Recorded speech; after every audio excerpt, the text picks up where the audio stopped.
Subscribe करें, like करें, share करें, कमेंट जरूर करें।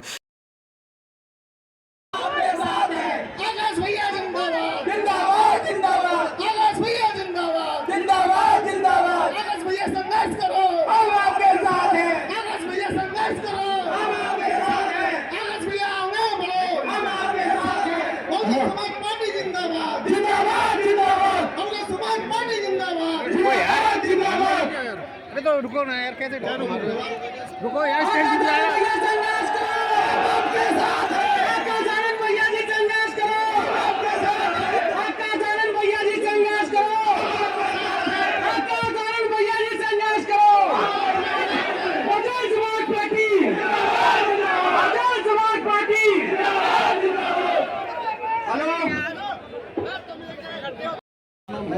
बहुजन समाज पार्टी के नेशनल कोऑर्डिनेटर, उनके स्वागत के लिए जिला कमेटी और हमारे मंडल प्रभारी सभी लोग मिलकर के बड़ी माला से स्वागत कर रहे हैं।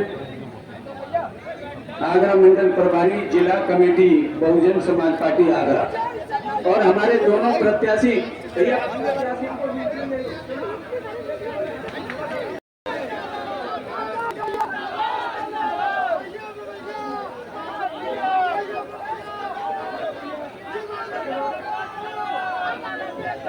बहुजन समाज पार्टी जिंदाबाद, जिंदाबाद, जिंदाबाद। बहुजन समाज पार्टी जिंदाबाद, जिंदाबाद, जिंदाबाद। माननीय आकाश आनंद जी संघर्ष करो, माननीय आकाश। लोकसभा के दोनों प्रत्याशी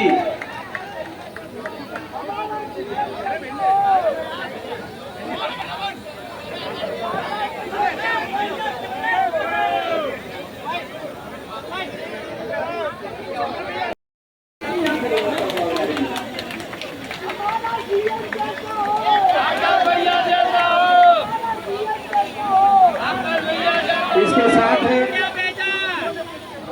करके माननीय मुख्य अतिथि जी का स्वागत करेंगे श्री मुकेश राजपूत जी। इसके साथ नितिन वर्मा जी, जो हमारे पूर्व में महा विधानसभा के प्रभारी रहे हैं। डॉक्टर भारती नरुण जी, सम्मानी श्री प्रताप सिंह बघेल जी और स्वदेश कुमार वीरू जी, ये हमारे पूर्व एमएलसी हैं। दोनों मिलकर के साथियों स्वागत करेंगे। इसके साथ साथ भाई ओपी बघेल जी मानसेठ की ओर से हमारे सभी साथी मिलकर के आएंगे और स्वागत करेंगे। इसके साथ साथ भाई अरविंद मथुरिया जी और बंटी सविता जी जलेसर एटा से जो भाई आए हैं, वो मुख्य अतिथि जी को मुकुट और शाल भेंट करके स्वागत करेंगे। हमारी बहन लता वाल्मीकि जी, आप करिए ना।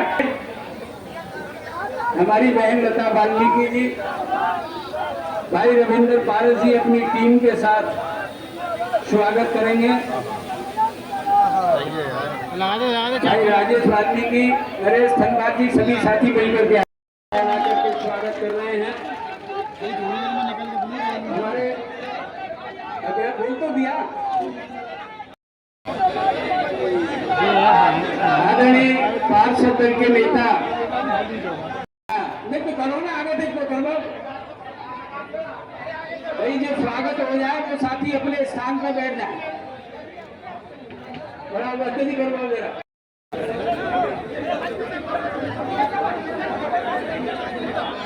हो गया जैसा हो गया। अब जी मुझे बैठ करके स्वागत करें। भाई संजीव चक जी, जो हमारे पूर्व प्रत्याशी शक्को उस्मानी जी के सुपुत्र हैं, वो भूखे बैठ करके स्वागत करेंगे।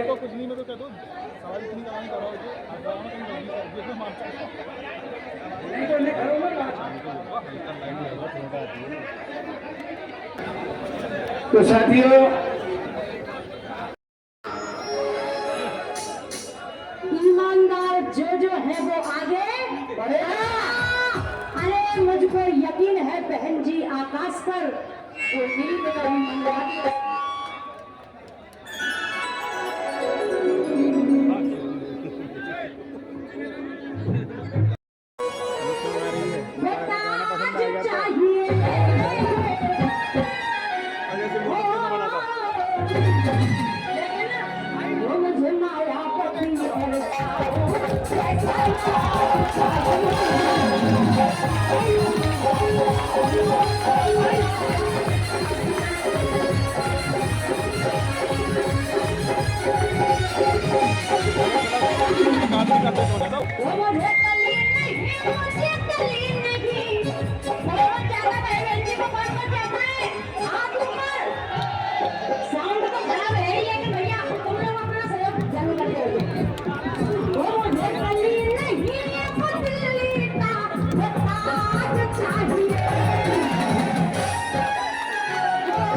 मायावती बहन का आकाश से है कहना, फिर मौत भी आ जाए सड़कों पे हो रहना। कि मायावती बहन का आकाश से है कहना, फिर मौत भी आ जाए सड़कों पे हो रहना। क्यों कि आकाश आनंद जैसे हजारों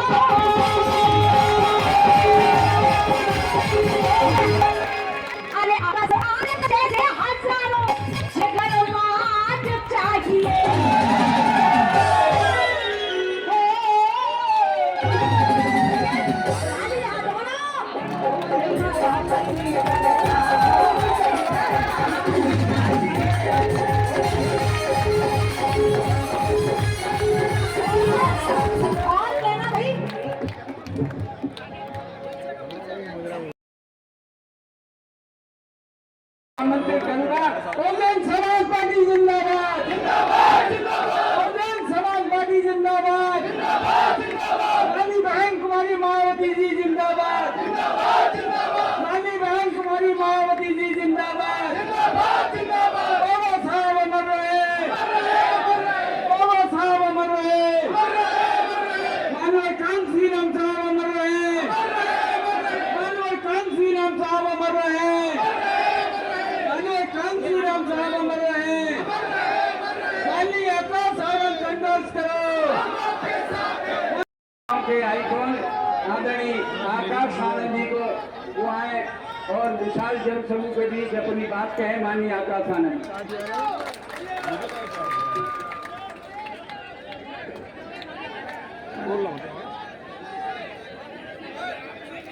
जय भीम। अब जरा सब शांत हो जाए। हमारे युवा साथी में बहुत जोश है, मैं समझ सकता हूँ, परंतु आप सब जरा शांत हो जाए। यहाँ पे पीछे हमारे सभी बड़े बुजुर्ग भी बहुत देर से बड़े प्यार से इंतजार कर रहे हैं। मैं चाहूंगा आप सब शांति से बैठ जाए।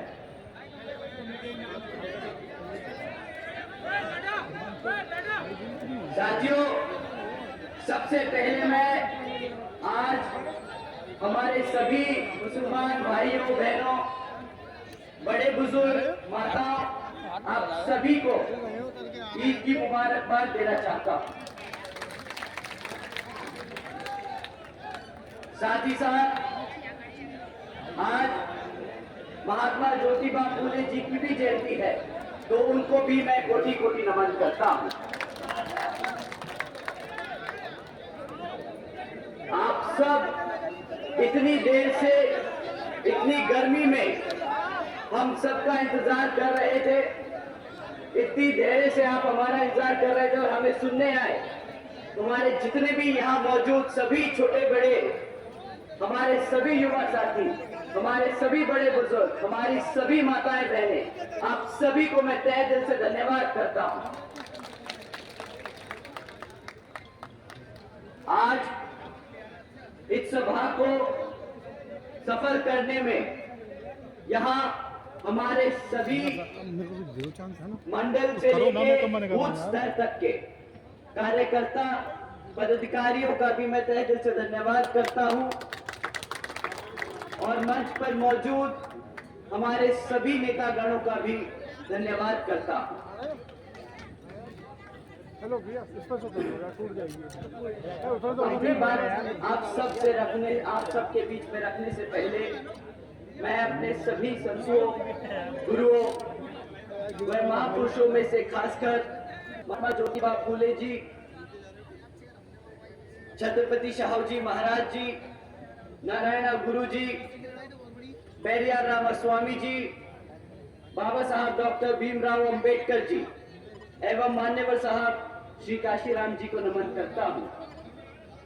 साथ ही यहाँ हमारी पार्टी व बहुजन समाज पार्टी की राष्ट्रीय अध्यक्ष व उत्तर प्रदेश की 4 बार मुख्यमंत्री एवं पूर्व सांसद आदरणीय बहन जी के नाम से लोकप्रिय बहन कुमारी मायावती जी को भी पूरे तहे दिल से आभार प्रकट करता हूं, जिन्होंने अपना पूरा जीवन बामसेफ DS4 भाई तू कर ले, के जन्म मैं निकल जाता हूँ भाई। एवं तू तो क्या कर मान्यवर साहब श्री काशीराम जी के बताए हुए रास्ते पर चलकर परम पूज्य बाबा साहब डॉक्टर भीमराव अंबेडकर जी यार? मानवतावादी बोलो मत। व आत्मसम्मान व स्वाभिमान के मूवमेंट के कारवां को अपने आजीवन त्याग, तपस्या व कड़े संघर्ष से एक नई राजनीतिक ऊर्जा शक्ति प्रदान की है तथा उत्तर प्रदेश जैसे विशाल व महत्वपूर्ण राज्य में 4 बार अपनी पार्टी BSP के नेतृत्व में सरकार बनाकर खासकर बहुजन समाज के लिए एक ऐसी मिसाल बन गई है जिससे प्रेरणा लेकर करोड़ों लोग यहाँ सामाजिक परिवर्तन व आर्थिक तरक्की की मिशनरी कार्य में जुड़े हुए हैं। इतना ही नहीं साथियों, बल्कि मैं भी उनके इस नेतृत्व से प्रभावित होकर BSP मूवमेंट से जुड़ा हूं और उनके पद चिन्हों पर चलकर इस मिशनरी दायित्व को, कर्तव्य को व फर्ज को पूरा करना चाहूंगा, जिसके लिए बहुजन समाज के मसीहा परम पूज्य बाबा साहब डॉक्टर भीमराव अंबेडकर जी आजीवन कड़ा संघर्ष करते रहे। साथियों, जैसा कि आप सब जानते हैं कि लोकसभा के आम चुनाव के बीच में हम सब हैं, परंतु अपनी चुनावी मुद्दों को आपके बीच में रखने से पहले मैं हमारे पार्टी के कुछ मुद्दे आपके बीच में रखना चाहूंगा। अगर यहाँ पे हमारा समाज, हमारा परिवार हमें इजाजत दे तो, आप लोगों की सहमति है तो मैं अपनी बात आप लोगों साथियों, जैसा कि आप जानते हैं, विरोधी दल चुनावी दौर में नहीं बल्कि हर एक वक्त हमारे मूवमेंट, हमारी बहुजन समाज पार्टी को गुमराह करने के लिए, उसको तबाह करने के लिए हमारे कार्यकर्ता, हमारे युवा साथी, हमारे सभी समर्थकों को गुमराह करने के लिए साम दाम दंड भेद का इस्तेमाल करते रहते हैं।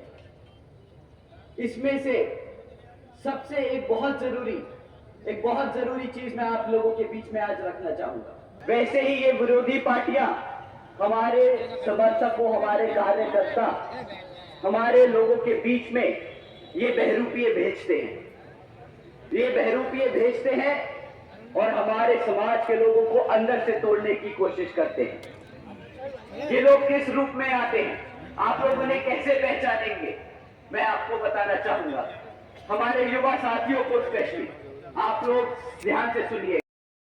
के बच्चे हैं, वो दिमाग से काम लेते थे, गर्मजोशी से नहीं। वो दिमाग से आगे अपना मूवमेंट को बढ़ाते रहे, अपने समाज को तरक्की देने के लिए करते रहे काम। तो साथियों, ये आपको अब दिमाग से सोचना होगा, दिल से नहीं। आपके बीच में जो बहरूपी हैं वो किस तरह आप लोगों को गुमराह करने का काम करते हैं। साथियों, वो बहरूपिये नीला पटका पहन के आएंगे। वो साथियों बहुजनों की बात करेंगे। साथियों, वो आपसे बहन जी की भी बात करेंगे। वो बात करेंगे बाबा साहब की, वो आपके हकों की बात करेंगे। परंतु साथियों, जब बात वोट डालने की आए, जब बात आपके साथ संघर्षों में खड़े होने की आए, तब वो आपके नहीं, आपके अपने नेता के नहीं, विरोधी पार्टियों के नेताओं की बात करेंगे। बताएंगे किस तरह कांग्रेस, बीजेपी, उनके छोड़े हुए चमचा लोग, वो किस तरह उनके नेता है। साथियों, आप लोगों को ऐसे लोगों से बचकर रहना होगा। और ये बहरूपिये ऊपर से लेके नीचे तक हर स्तर पर मिलेंगे, हर मोड़ पर मिलेंगे आपको गुमराह करने के लिए। तो कभी कोई बहरूपिया आपको कार्यकर्ता के रूप में दिख जाए, कोई बहरूपिया आपको पदाधिकारी के रूप में मिल जाए, परंतु साथियों, आप इन बहरूपियों को पहचान कर इनको सतर्क ना करना। इनको कभी मत पहचानना, इन्हें कभी मत बताना कि आप इन्हें पहचान चुके हो। क्योंकि साथियों, आपको अगर आपने इनको बता दिया कि भाई तुम धोखेबाज, तुम गद्दार, जो हमारे बहुजन समाज को कमजोर करने के लिए यहां बीच में बैठे हो, तो ये साथियों सतर्क हो जाएंगे। ये अपना रूप बदल लेंगे, फिर से यहां से उठ के दूसरी जगह चले जाएंगे। तो आप लोगों को इनसे संभल कर रहना होगा। साथियों, इन्हीं कुछ मुद्दों को इन लोगों ने पिछले कुछ सालों से हमारे कार्यकर्ताओं के बीच में फैलाने का काम किया है, ऐसे ही गुमराह करने का काम किया है। इसमें से एक सबसे इंपॉर्टेंट, सबसे जरूरी मुद्दा किताबों का है। बहुत से नेता लोग डरते हैं बोलने में किताब, परंतु मुझे गर्व है कि मेरी पार्टी, हमारी बहुजन समाज पार्टी किसी धरना सेठ के, आपको पता है किसकी पार्टी थी वो? आपके चंदे से चलने वाली पार्टी है वो, आपकी अपनी बहुजन समाज पार्टी है वो। साथियों, बहुजन समाज पार्टी ने कभी नहीं किसी धरना सेठ से 1 रुपया लिया, ना आज तक लिया है, ना आगे कभी लेगी। हमारे कार्यकर्ताओं के तन, मन और धन से हम लड़ते आए हैं ये चुनाव, आज तक और आगे भी लड़ते रहेंगे। और मेरे को पता है हमारे लोग दबी आवाज में ही सही, पर आज मैं मन से बोलता हूँ, अपने किताबों के बोझ को नहीं मानते। भैया, ये किताबों का बोझ नहीं, ये किताब मेरा कर्तव्य है, क्योंकि इस किताब के बलबूते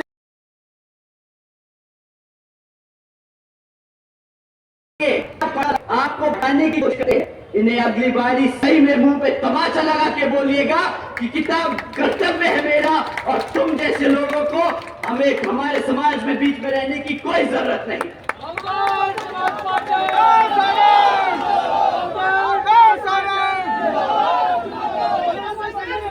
यह तो रही बात नाटकबाजों की। अब बात करते हैं चुनाव में जो पार्टियां आप लोगों के बीच में आकर आपसे वोट मांगने का काम करने वाली है। साथियों, इसमें से एक पार्टी है जो पिछले 10 साल से सत्ता में आसीन है। 10 साल से वो केंद्र की सरकार चला रही है। अब समय आ गया है कि आंख बंद कर कर नहीं, इनके मीठे बातें सुन के नहीं, इनसे सवाल कर कर इनको जवाब देने का। साथियों, 10 साल से ये लोग आप पर राज करते आए हैं, तो इस बारी जब वोट मांगने आए तो आप इनसे 3 मुद्दों पर सवाल कीजिएगा। हम किसी जाति धर्म पे बात नहीं करेंगे, हम सिर्फ 3 मुद्दों पर बात करेंगे। हम बात करेंगे शिक्षा पर, हम बात करेंगे सुरक्षा पर, और हम बात करेंगे रोजगार पर। साथियों, ये तीनों मुद्दे ऐसे हैं जिसकी बदौलत हम आज यहां पर खड़े। इन्हीं 3 मुद्दों को लेकर बहन जी ने संघर्ष किया, और आज हम जैसे लोग इतनी बड़ी जनसभा रख पा रहे। साथियों, पहला मुद्दा शिक्षा का है। हमें बीजेपी की सरकार से अब पूछना होगा कि भाई पिछले 10 सालों में क्यों इतनी पेपर लीकों की खबरें आती हैं। अब उनको जवाब देना होगा कि जब भी सरकारी नौकरियों के लिए एंट्रेंस टेस्ट होते हैं, एंट्रेंस एग्जाम्स होते हैं, तो उसमें जब हमारे युवा साथी पेपर दे के आते हैं तो क्यों उन्हें 3-4 दिन बाद पता चलता है कि वो पेपर लीक हो गया। आप लोगों को सवाल पूछना होगा कि भाई पेपर लीक किया जाता है, आपकी मंशा क्या है। आप चाहते हैं कि आप दिखाएं कि आप रोजगार देने की कोशिश कर रहे हैं, पर आपकी असलियत पेपर लीक कर कर उन नौकरियों को रद्द करने की है। आप चाहते ही नहीं कि हमारा युवा कभी रोजगार हो।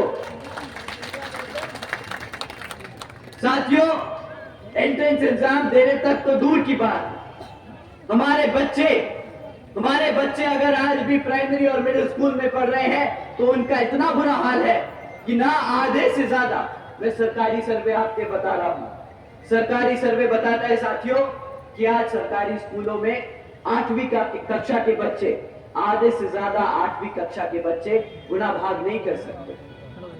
क्या ऐसे ही हम अपने बच्चों को अपने पैरों पर खड़ा कर पाएंगे?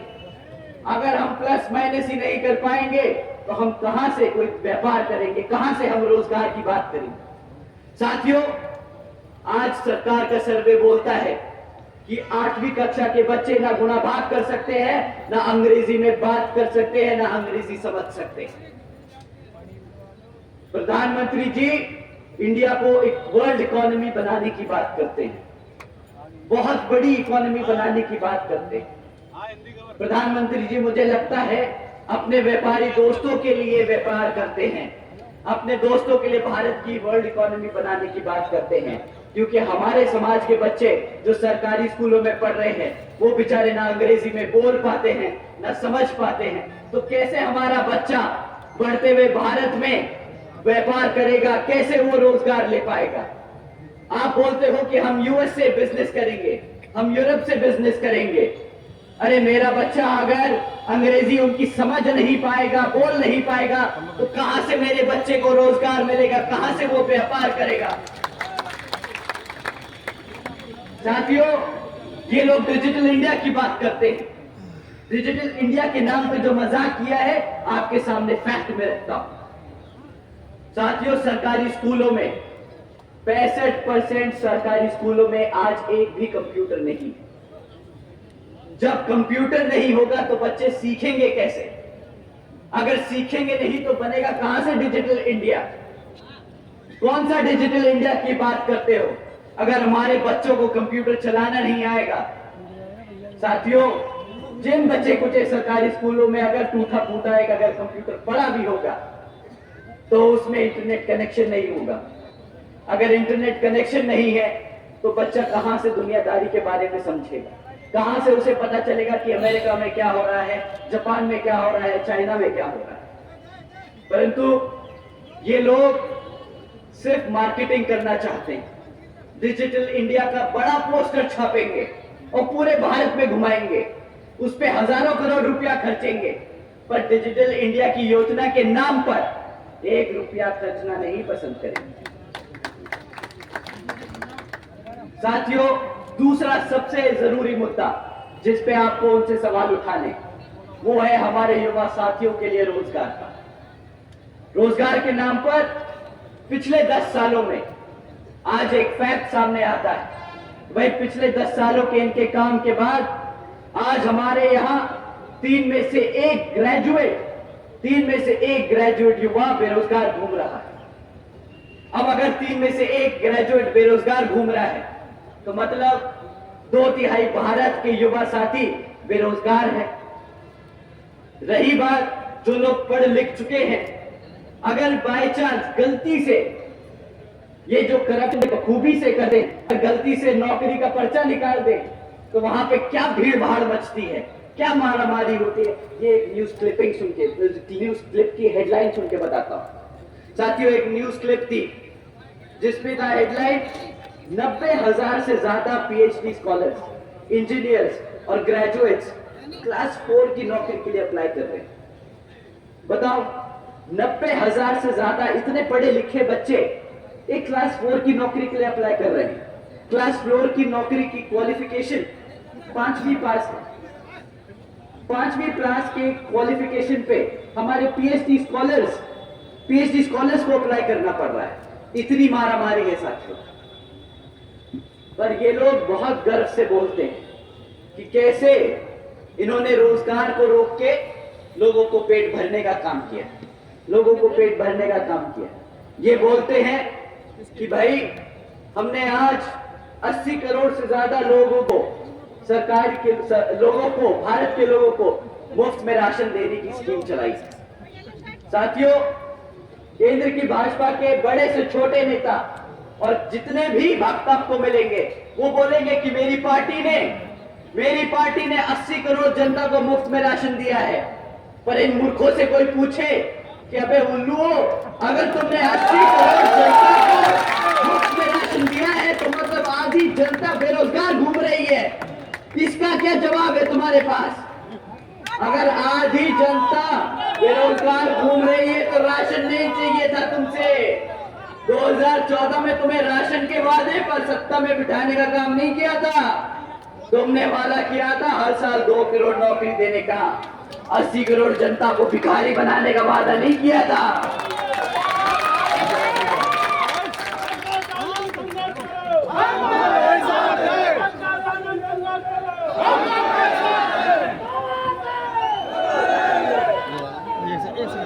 हमारे बुजुर्ग यहाँ बैठे हैं, मैं आपसे पूछता हूं सर, जब भाजपा सत्ता में आई थी 2014 में तो उन्होंने भरोसा दिलाया था कि आपके बच्चों को रोजगार देंगे। बैठ जाना बैठ। बदले में आपको आज क्या देंगे? 2,500-1,000 रुपया महीना राशन देने की बात करते हैं।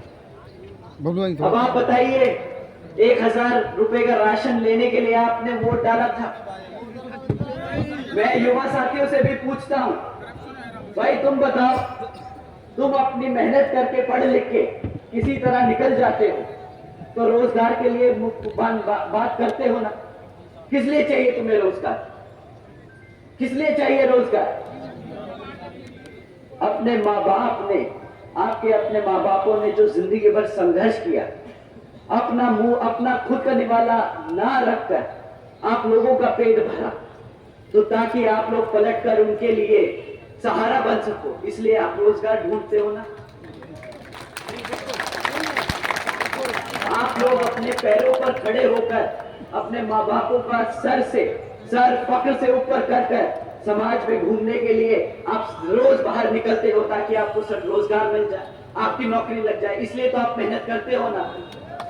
पर साथियों, एक बात बताओ, अगर कोई आपको नेता आके बोले रोजगार तो नहीं है, ये ले 1,000 रुपया अपना राशन ले और घर जाके बैठ जा, क्या आपको बर्दाश्त है? वो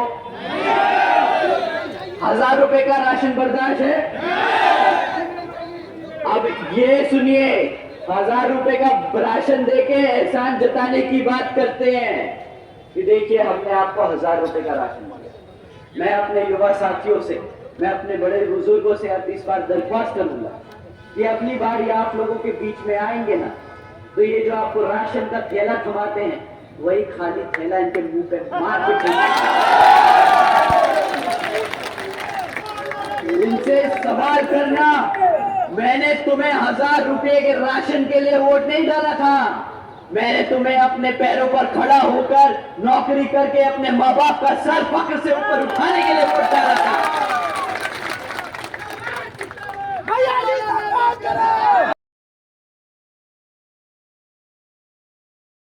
अब मैं अपने युवा साथियों से दूसरा सवाल करने को पूछूंगा। आप साथियों अब पूछिएगा इनसे कि तुमने 1,000 रुपए के हिसाब से हमें 6,000 रुपए का राशन दे दिया, मान लिया, परंतु अगर मुझे क्लास 4 की नौकरी भी मिलती तो 15 से 20,000 रुपए महीना कमाता, साल का कम से कम 2 से 2.5 लाख रुपया कमाता। तुमने मुझे बदले में क्या दिया? 2.5 लाख रुपए के बदले 6,000 रुपए का राशन, 12,000 रुपए का राशन। अबे तुम लोग क्या हमें बेवकूफ समझते हो? मेरा समाज अब उठ रहा है, बाबा साहब का समाज अब ये बर्दाश्त नहीं करेगा। ये गुजरात का मॉडल अपने को समझ नहीं आता है भाई साहब।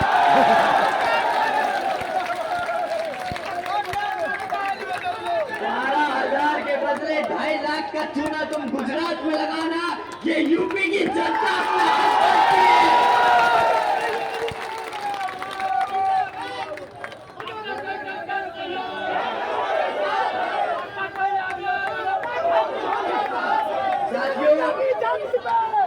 ये लोग गला फाड़ फाड़ कर सड़क पर घूम रहे थे आपके साथ बीच में।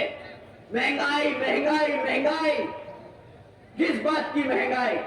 तब इन्होंने गला फाड़ के बोला था 50 रुपए का पेट्रोल बहुत महंगा है, हमारा गरीब आदमी कैसे पेट्रोल इस्तेमाल करेगा? गैस सिलेंडर 400 रुपया का है, कैसे इस्तेमाल करेगा, कैसे रोटी पकाएगा? आज इनसे कोई पेट्रोल और गैस सिलेंडर पे बात कर पाता? आप ही बता दो, पेट्रोल का दाम 2014 में क्या था? 50, 60, 65, बस। आज क्या दाम है? 100 रुपए से पार है ना पेट्रोल। ये पेट्रोल पता है क्यों नहीं बात करते? ये पेट्रोल की बात पता है क्यों नहीं करते? क्योंकि वही पेट्रोल फूंक के आपके बीच में आना पड़ता है इनको। तो अगर आपने सवाल कर लिया तो इनका हिसाब किताब भी खुल जाएगा। गैस की बात नहीं करते अब ये आपसे, अब तो बोलते हैं फ्री राशन ही ले लो, गैस सिलेंडर की क्या जरूरत है? साथियों, अब इन्हें 1100 रुपए का गैस सिलेंडर महंगा नहीं लग रहा है। हाँ, ये जो बेवकूफ बनाने वाला काम करते हैं ना, ये जो सफेद व्हाइट वॉशिंग का काम करते हैं, ये लो फ्री में राशन, ये लो डिजिटल इंडिया, ये लो मेक इन इंडिया। भाई साहब, हमें बताओ हमारा रोजगार कहाँ है? हमें कुछ नहीं चाहिए, हम अपने पैरों पर खुद खड़े हो सकते हैं, हम मेहनत करना जानते हैं, हमें मुफ्त में राशन की जरूरत नहीं है। ये एहसान भी जताते हैं, ये पेट्रोल फूंक के आपके बीच में आएंगे, फिर एहसान जताएंगे कि देखिए हमारे प्रधानमंत्री जी ने 100 रुपए के पेट्रोल को अब 99 रुपए कर दिया है। ये नहीं बताएंगे 60 रुपए का पेट्रोल 100 रुपए कर दिया था। सुरक्षा की हमारे युवा साथी तो लड़ सकते, पर हमारे बूढ़े माँ बापों की सुरक्षा के लिए हमने किसको वोट डाला? हम अपनी सरकार पे ही भरोसा कर सकते हैं कि वो हमारे माँ बापों की, हमारे बड़ों की सुरक्षा करेंगे। परंतु यहाँ के मुख्यमंत्री जी बड़े गर्व से चुपचाप ऑर्डर पास करते हैं 8 बजे कि भाई कल से लड़कियां शाम को 8 बजे के बाद प्राइवेट इंस्टीट्यूट्स में ट्यूशन बाहर नहीं ले सकती। क्यों? क्योंकि बेचारे हमारे मुख्यमंत्री जी इसकी गारंटी नहीं ले सकती कि भाई हमारी बेटियों को सुरक्षा दे सके, परंतु चौड़ के बहुत अच्छे से घर से घूम के बोलते हैं कि आज उत्तर प्रदेश में बच्चा बच्चा सुरक्षित है। अरे भैया, भूखा मार दिया, सुरक्षित बचा कहां से वो? दूसरी चीज जिस पे वो बहुत गर्व करते हैं कि हमारी सरकार बुलडोजर की सरकार है। भाई, कौन सी बुलडोजर की सरकार है आपकी? हमारे गरीबों की छत उखाड़ने की काम किया आपके बुलडोजरों ने। तो इस बात पे कोई गर्व करता है क्या? कोई मूर्ख नेता आके मंच पे बोलेगा मैंने तेरा घर उजाड़ दिया, मैं हूं बुलडोजर की सरकार? बताइए, ये कोई गर्व होने की बात है क्या? साथियों, इनको याद दिलाने का समय आ गया है कि बुलडोजर अपने आवाम की जनता पे, अपनी जनता के घर उजाड़ने के लिए नहीं, गुंडे माफियों के वैध धंधों पर तोड़ने के लिए इस्तेमाल किए जाते हैं, जैसे बहन कुमारी मायावती जी ने किया था अपने शासनकाल में। साथियों, उसके बाद ये समय समय पर योजनाएं निकालते रहते हैं आपका ध्यान भटकाने के लिए। कभी फलाना योजना, कभी ढिमकाना योजना, और जब ये योजनाओं के नाम थक जाते निकालते निकालते तो उस पे 2.0 निकाल देते।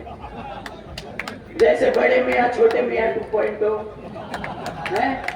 इन्होंने तो सारा रोजगार को, योजनाओं को मूवी के टाइटल बना रखा है। इनसे बोलिए कि भाई मुफ्त में इंटरनेट जो आपने प्राइवेट सेक्टर के द्वारा दिलवाने का काम कर रहे हैं ना, इससे हमारा पेट नहीं भर रहा। इन योजनाओं से कोई फायदा नहीं हो रहा है। इन योजनाओं से हमारा समाज समझदार है। ये सब जो नाटक कर लिया है ना, अब बस समय हो गया है। अब समय हो गया है जवाब देने का। बहुत कर ली, बहुत नाटकबाजी। अब हमें जरा बता दीजिए कि ये जो अग्निवीर योजना के तहत तुमने हमारे युवाओं के साथ बेइज्जती करने का, मजाक करने का काम किया है, तो उसका जवाब कहां है? 4 साल का रोजगार, 4 साल के रोजगार के लिए आपको 10 साल तक सत्ता में रखा क्या? बताइए साथियों। 2 करोड़ सालाना नौकरी देने का वादा किया था, दिया क्या 2 करोड़ नौकरी? साथियों, ये इनसे बड़ा देशद्रोही कोई नहीं। ये क्या करेंगे? फिर से गुलाम बनाएंगे आप। रिजर्वेशन खत्म करने का नया तरीका ढूंढना है इन्होंने। जब नौकरियां नहीं होगी तो रिजर्वेशन कहां से देंगे? देना ही नहीं पड़ेगा।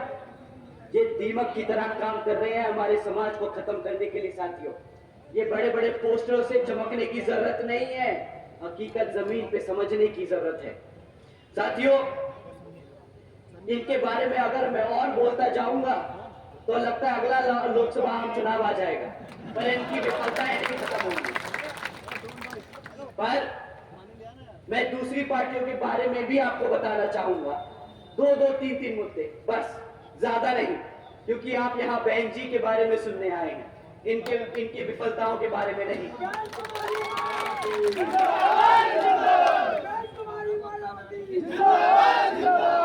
साथियों, युवा मेरे को बोलता है YouTube पे, Facebook पे, मीटिंगों में, और मैं ये दोहराऊंगा, मुझे मना किया उन्होंने कि भैया ये हम आपसी की बात है, मंच पे से मत बोलिएगा।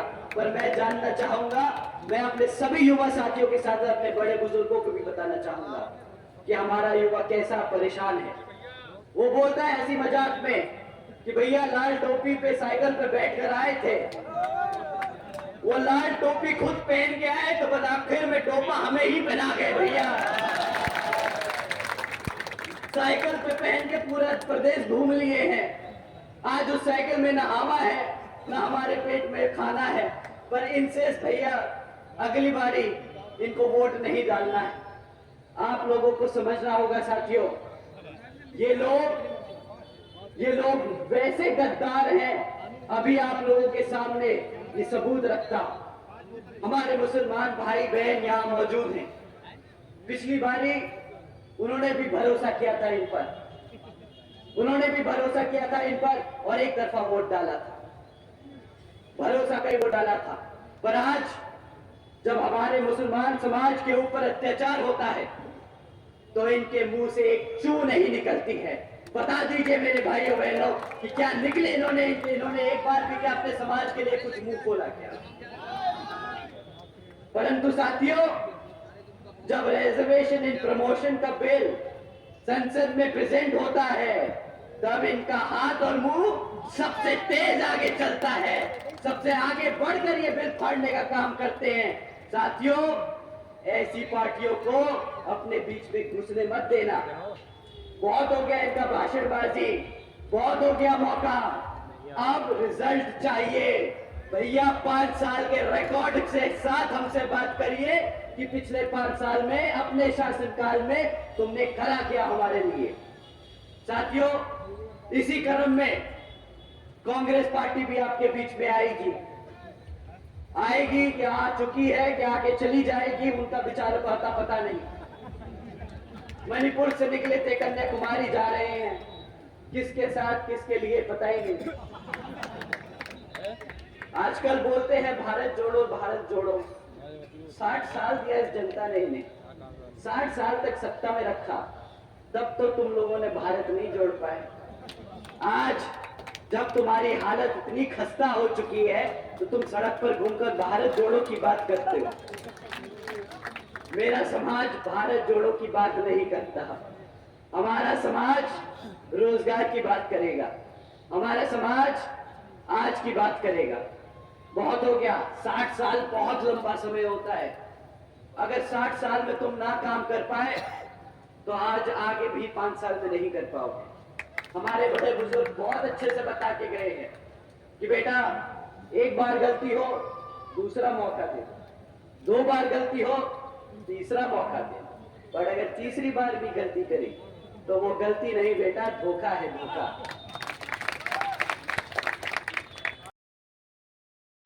मैं चाहूंगा हमारे युवा साथी ध्यान से सुने, क्योंकि ये जो काम मैं आपको अब बता रहा हूं, ये काम हम दोबारा करेंगे और इसको दुगने स्तर पे करेंगे अगर आप हमें मौका देंगे। साथियों, बात करते हैं अपनी बहन बेटियों की शिक्षा, सुरक्षा और उनकी फाइनेंशियल सिक्योरिटी के लिए। साथियों, देश में पहली बार बहन जी ने एक योजना चलाई, महामाया गरीब बालिका आशीर्वाद योजना। हमारे बड़े बुजुर्गों के बारे में पता होगा। इस योजना के तहत साथियों, बहन जी ने 3,25,000 बच्चियों को उनके पैदा होने पर 1 लाख रुपए देने का काम किया। साथियों, इस योजना के तहत देश में पहली बार एक गरीब घर में पैदा हुई लड़की लखपति पैदा हुई थी। साथियों, बहन जी ने इस योजना के तहत 3,25,000 करोड़ रुपए अपनी बच्चियों को देने का काम किया है। इसे मुफ्त में राशन नहीं, इसे अपने पैरों पर खड़े होने के लिए इसको अपने पैरों पर खड़े होने के लिए अवसर कहते हैं। साथ ही में साथियों, बहन जी ने सावित्रीबाई फुले का आशीर्वाद योजना भी चलाई थी। इसके तहत बहन जी ने अपनी बच्चियों को 12वीं तक की शिक्षा मुफ्त में देने का काम किया। 7 लाख बच्चियों को इसका लाभ हुआ। 7 लाख बच्चियों को इसका लाभ हुआ। बहन जी ने 600 करोड़ से ज्यादा की लागत अपनी बच्चियों पर खर्चने का काम किया था। और आने वाले विधानसभा, लोकसभा चुनाव में अगर आप हमारा साथ देंगे तो बहन जी इसको दुगने तिगने स्तर पर इसको बढ़ा के आगे काम करेंगे।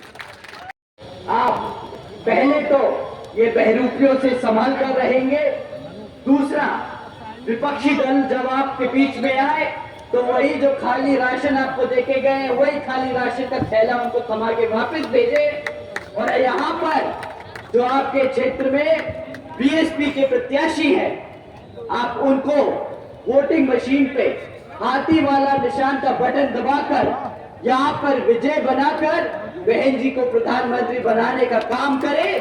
और ये हमारे लिए नहीं, आप अपने समाज के लिए काम करेंगे। साथ आप अपनी बात यही समाप्त करते हुए मैं आप लोगों से रजा लेता हूं। जय भीम, जय भारत। हमारे जो कुछ बहनें स्वागत के लिए रह गई है पीछे, और कैंट विधानसभा के साथी को आकर स्वागत कर ले। धन्यवाद। छावनी विधानसभा की टीम आ जाए।